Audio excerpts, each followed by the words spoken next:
Hey guys, in the last video we have downloaded and installed Python. Now let's say hello world using Python. So let's get started. Let me open Python IDLE like this and let's create a new file and save it first. I'll name it first.py. Why.py? Because .py is the Python file extension.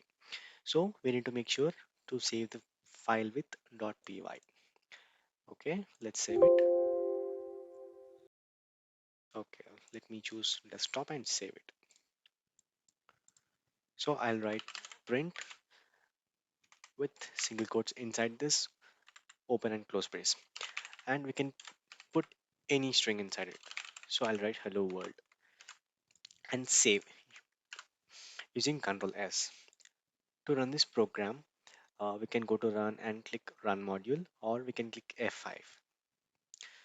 We can see that it prints out hello world. This is a traditional hello world program using Python.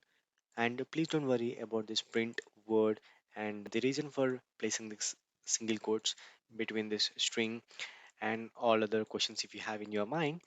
In the next video, we'll learn the built-in functions of Python.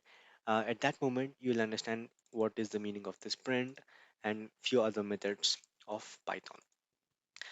That's it in this video. Thank you for listening and see you in the next video.